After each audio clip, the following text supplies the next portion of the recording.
Parlons à présent de l'explorateur Windows 2010.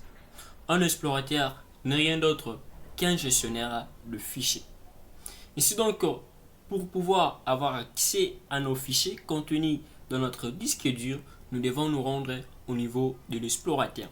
Et cet explorateur qui est le gestionnaire de notre fichier a plusieurs manières pour pouvoir en lancer. La première des manières, il s'agirait d'un raccourci. Et ces raccourcis consisteraient tout justement à faire Windows plus E. Lorsque vous faites Windows plus E, vous lancez directement votre explorateur de fichiers.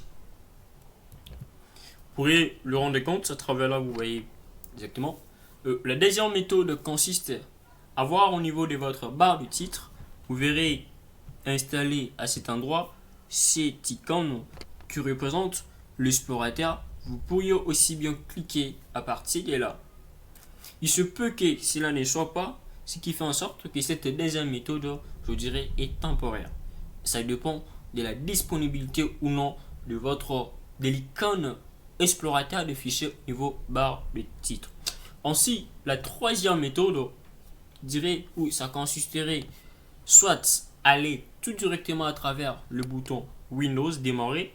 Faites Windows, vous pourriez aussi ouvrir ces panneaux démarrer et à partir de ces panneaux, vous pourriez chercher comment avoir accès aussi bien à votre donnée. Alors, si vous essayez un peu de vous balader là, vous voyez documents, ok. Si je clique ici documents, je veux également ouvrir mon explorateur, mais je veux ouvrir mon explorateur plus particulièrement dans les contenus documents. Alors, si à cet endroit je faisais explorateur, vous allez vous rendre compte également à cet endroit explorateur de fichiers que je peux lancer. Ce qui fait en sorte, tout comme en introduction, nous venons de voir les 4 méthodes pour pouvoir lancer l'explorateur de fichiers.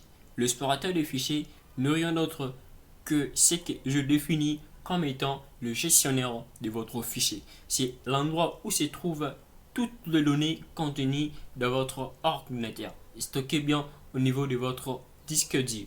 Ainsi donc, après cette introduction, nous allons voir comment est-ce que cet explorateur se présente, ou je dirais quels sont les différents éléments qu'on retrouve au niveau de ces explorateurs, ce qui constituera notre prochaine séance dans l'initiation.